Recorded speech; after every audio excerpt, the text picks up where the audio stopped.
Compte rendu de la 18e réunion du Conseil des ministres. Ce vendredi 24 janvier 2020 s'est tenue à la Cité de l'Union africaine la 18e réunion du Conseil des ministres sous la présidence de son Excellence, M. Félix-Antoine Tshisekedi Tshilombo, président de la République, chef de l'État. 5 points étaient inscrits à l'ordre du jour, à savoir 1. Communication de son Excellence, Monsieur le Président de la République, chef de l'État. 2. Points d'information. 3. Approbation d'un relevé des décisions du Conseil des ministres. 4. Examen et adoption des dossiers. 5. Examen et adoption des projets de textes. 1. De la communication de son Excellence, Monsieur le Président de la République. Le Président de la République a axé sa communication sur 3 points, à savoir 1. L'an 1 de l'alternance démocratique. 2. Voyage au Vatican, au Royaume-Uni d'Angleterre et en Suisse, à Davos. 3. Position par rapport aux suites de ses propos devant la communauté congolaise à Londres. S'agissant de l'an 1 de son investiture comme président de la République, le chef de l'État a commencé par rendre grâce à Dieu qui a permis de franchir le cap de la première année de cette alternance démocratique. Il a exprimé le souhait que ce changement puisse affecter les mentalités et la qualité de vie des Congolais. Le président de la République a rappelé aux membres du gouvernement l'intensité des défis auxquels il faut faire face dans tous les domaines. Il a cependant souligné qu'ils ne sont pas insurmontables. Il a, à ce sujet, indiqué que les défis façonnent les hommes. Concernant la situation socio-économique, le président de la République a dit sa détermination à combattre la pauvreté et à créer les conditions pour l'augmentation des richesses en recherchant pour ce faire les ressources appropriées.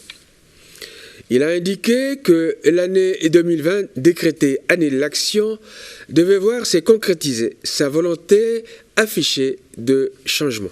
Examinant les différentes séquences de son action à la tête du pays, le chef de l'État a indiqué que la première phase, allant du 24 janvier 2019 au 5 septembre 2019, était marquée par sa volonté d'impulser sans tarder, avec l'accompagnement du gouvernement sortant, les travaux d'infrastructures, notamment routes, ponts, habitats, écoles, prévus pour un montant initial de près de 400 millions de dollars américains. Ils ont été réalisés à ce jour à près de 85%. De même, le chef de l'État a indiqué qu'il a hérité d'une situation sécuritaire très tendue qui exigeait des actions urgentes. Il fallait vite pacifier le pays car sans la paix, aucun développement n'est possible. Cette première séquence a également été marquée par le retour de la RDC sur la scène internationale, comme en ont témoigné les invitations reçues par le chef de l'État de par le monde et l'afflux des investisseurs étrangers en République démocratique du Congo. La deuxième phase, allant du 6 septembre 2019 au 24 janvier 2020, est celle qui a vu l'accompagnement de son projet par le présent gouvernement.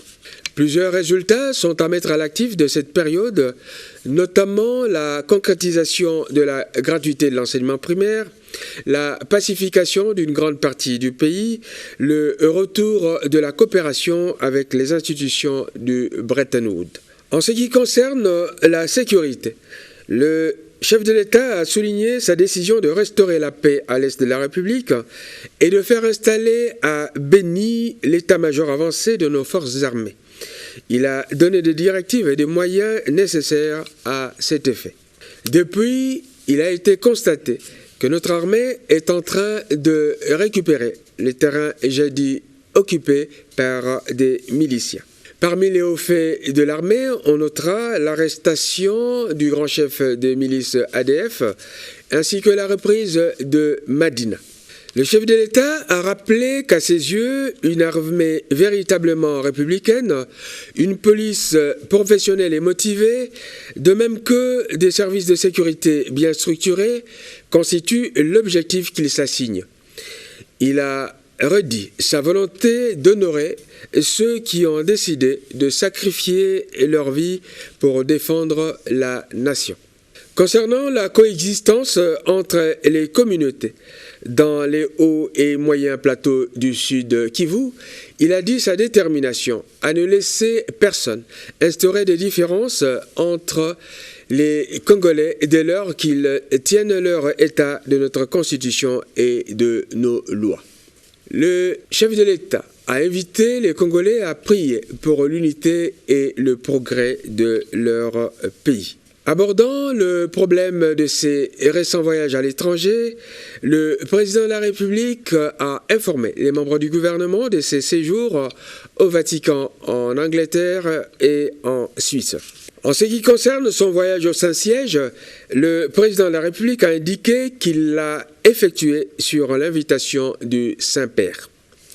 Il a été l'occasion de la ratification de l'accord-cadre entre la République démocratique du Congo et le Saint-Siège. Le pape a demandé au président de la République de transmettre ses meilleures salutations au peuple congolais. Concernant son voyage au Royaume-Uni d'Angleterre, le président de la République a indiqué qu'il y est allé participer au sommet UK Pays africains. C'était l'occasion de faire voir aux Britanniques les possibilités d'investissement en République démocratique du Congo avec l'assurance d'une prospérité mutuelle devant découler d'une coopération gagnant-gagnant. Le chef de l'État a indiqué qu'avec le Brexit et ses conséquences, la Grande-Bretagne a la possibilité de s'ouvrir à l'Afrique de manière plus audacieuse que par le passé en raison de l'immensité du marché africain et de ses atouts. Ceux de la République démocratique du Congo sont appelés à faire de notre pays un partenaire incontournable dans la sous-région. Plusieurs investissements sont attendus dans notre pays de la part des Britanniques. À Davos, en Suisse, le président de la République y est allé représenter notre pays pour sa première participation à ce grand forum économique mondial qui traitait de la crise et des aspects climatiques. Le président de la République a eu à s'exprimer sur différents sujets, dont les mines, la sécurité dans le monde, l'environnement, etc., etc. S'exprimant au sujet des polémiques qui ont suivi son intervention devant la communauté congolaise à Londres, le chef de l'État a commencé par rappeler qu'il a pris l'habitude de s'adresser à la diaspora congolaise chaque fois qu'il en a eu l'occasion à l'étranger. Le président de la République a réitéré sa position selon laquelle il ne laissera personne, mais alors personne, entraver par diverses manœuvres la concrétisation de l'aspiration du peuple au changement. Il a indiqué qu'il n'hésitera donc pas à prendre ses responsabilités dans le cadre de ses prérogatives constitutionnelles en cas d'obstruction de son action, d'où qu'elle vienne si on l'y poussait. Le président de la République a néanmoins invité les uns et les autres à la retenue dans les propos, au respect des institutions et à la sincérité dans l'accomplissement de leur mission. Point 2, des points d'information. 1. Un vice-premier ministre, ministre de l'Intérieur, Sécurités et Affaires coutumières. État du territoire. De manière générale, un calme relatif règne sur l'ensemble du territoire national. Toutefois, dans la partie est du pays, nos forces de la défense et de sécurité poursuivent l'attaque de groupes armés. De même, la police poursuit les opérations de lutte contre toute forme de criminalité dans le pays. L'état d'esprit de la population est caractérisé par des réactions et commentaires en sens divers à la suite de l'adresse du chef de l'État devant la diaspora congolaise à Londres. La satisfaction suite à l'accalmie observée ces derniers jours dans le Grand Nord et au succès engrangé par les FARDC contre les ADF MTM. De même, l'accueil favorable de la ratification par le chef de l'État de l'accord-cadre entre l'Église catholique et la République démocratique du Congo. S'agissant de la province du Congo central, On signale un afflux de Luozi vers Kinshasa, des adeptes de la secte Bundu Dia Congo, pour venir assister aux prétendues cérémonies de prestation de serment de M. Nemwanda Nsemi, prétendu président de la République. La police et la justice ont pris des dispositions appropriées en la matière. 2 ministres de la Défense nationale et anciens combattants. Premier point, situation sécuritaire. Les FARDC poursuivent les opérations à l'est de la République contre les terroristes ADF, le groupe mystico-religieux Codeco en Ituri, ainsi que tous les groupes Maï-Maï réfractaires au DDR. Après la conquête de tous les grands bastions des ADF, les FARDC poursuivent les opérations de ratissage dans la forêt du Mayangosé et environ pour débusquer et neutraliser les ADF résiduels et errants. Le corps des génies militaires des FARDC est en train de procéder à la réhabilitation de la route Mbao-Kamango ainsi que d'autres routes de desserte agricole et ce à la satisfaction de la population.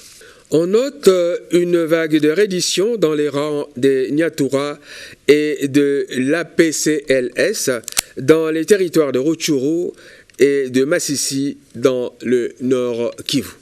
À Minembwe, les conflits communautaires meurtriers sont de plus en plus exacerbés par la présence de groupes armés locaux et étrangers et l'interférence de certains notables et hommes politiques.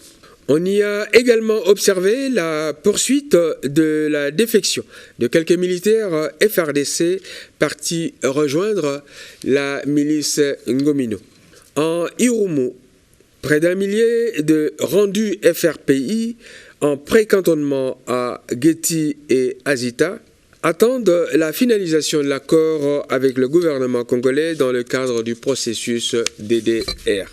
Point 3. Approbation d'un relevé des décisions du Conseil des ministres. Le relevé des décisions prises à la 17e réunion du Conseil des ministres du vendredi 10 janvier 2020 a été adopté, moyennant de petites corrections de forme. Point 4.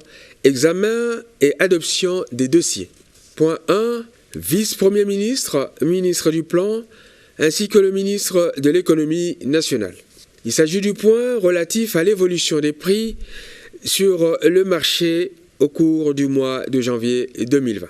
La situation de l'évolution des prix sur le marché a été présentée conjointement par Madame le vice-premier ministre, ministre du Plan, et Madame le ministre de l'Économie nationale.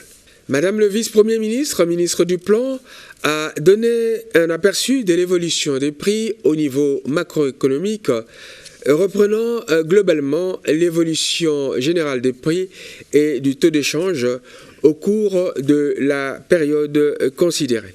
Il y ressort des données collectées du 9 décembre 2019 au 18 janvier 2020 que les variations des prix observées ont entraîné une inflation qui se chiffre à 0,78% contre 0,873 de dépréciation du taux d'échange. Elle a néanmoins précisé que le taux d'échange n'est pas le seul facteur qui explique l'évolution des prix sur le marché des biens et de services, mais aussi d'autres facteurs tels que le mauvais état de route des dessertes agricoles, la saisonnalité, la rupture des stocks, les anticipations des opérateurs économiques et les conditions climatiques. Madame le ministre de l'Économie a pour sa part donné l'évolution des prix des produits de grande consommation du 9 décembre 2019 au 21 janvier 2020.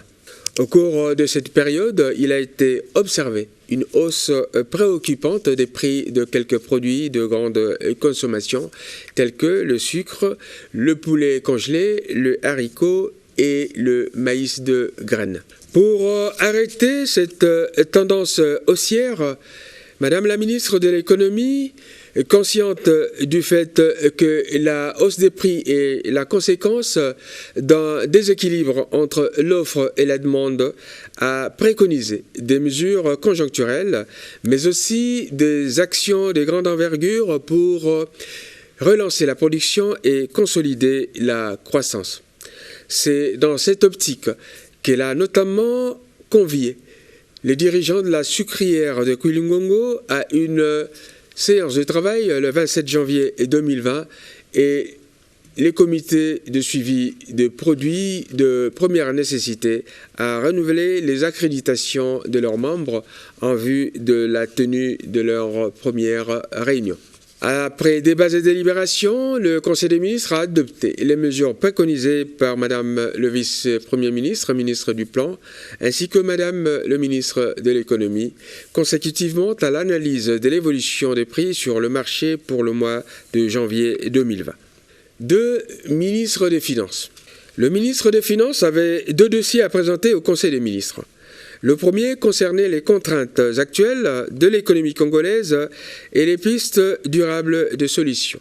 Le deuxième dossier concernait le projet de réhabilitation et de modernisation des groupes G23, G25 et G26 de la centrale hydroélectrique Inga 2 et le problème de financement. En ce qui concerne les contraintes actuelles de l'économie congolaise et les pistes durables de solutions, le ministre des Finances a relevé que l'économie congolaise est confrontée actuellement à 2 principaux problèmes qui requièrent des solutions durables. Le premier est celui de l'exiguïté structurelle des ressources financières face aux urgences humanitaires, aux besoins sociaux et sécuritaires, ainsi qu'aux priorités de développement. Le second problème tient en l'existence de certaines externalités négatives empêchant son fonctionnement optimal. Pour ce qui est de l'exiguïté des ressources financières, celle-ci est attestée par le niveau de pression fiscale qui est l'un des plus favorables du monde, à savoir 11% contre 20% pour la moyenne africaine au sud du Sahara, avec comme conséquence un excès structurel des dépenses sur les recettes publiques. Il en découle donc un déficit structurel qui explique l'accumulation des arriérés et de retards de paiement.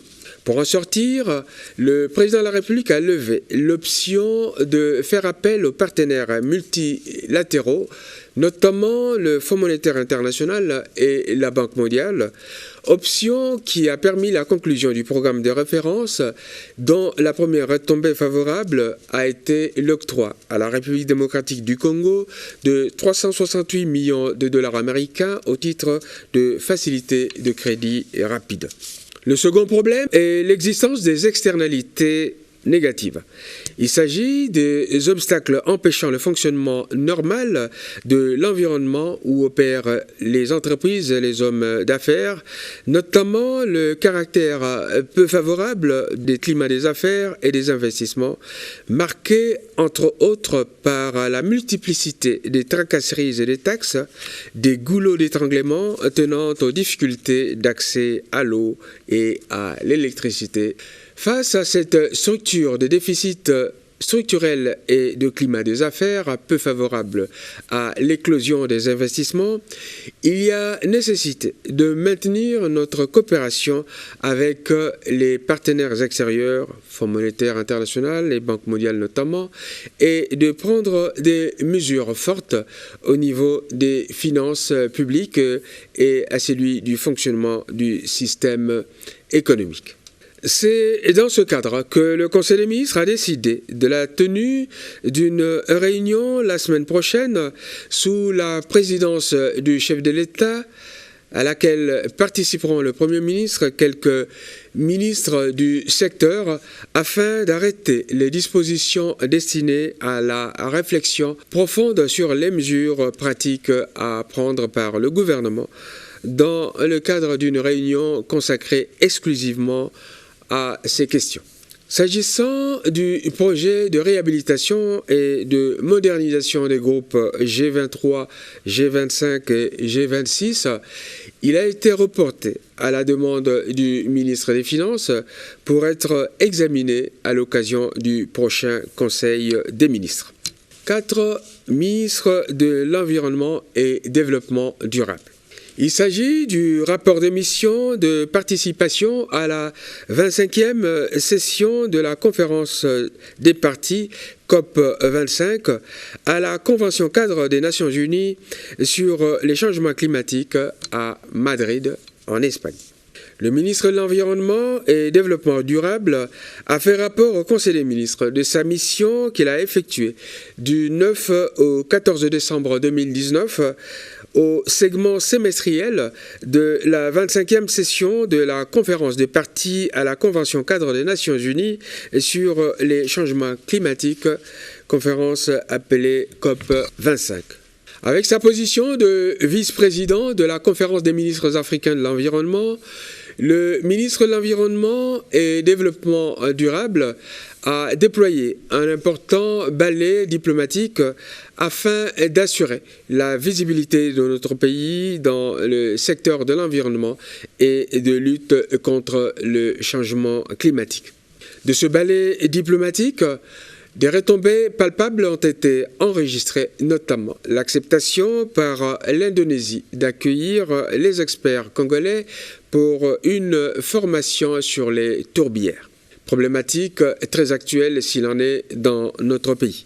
Outre l'appel aux différents pays à soumettre les contributions nationales avec la plus grande ambition possible, la COP25 a abouti à la sensibilisation de la communauté internationale sur l'attention à accorder à la République démocratique du Congo au sujet des financements auxquels elle a légitimement droit.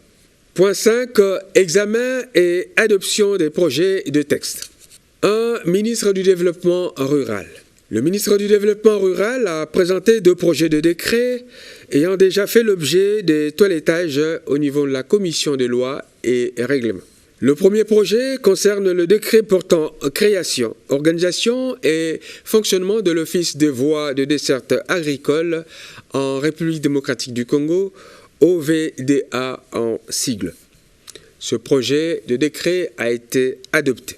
Le second projet concerne le décret portant création, organisation et fonctionnement de l'Office national d'hydraulique rurale en République démocratique du Congo, ONHR en sigle.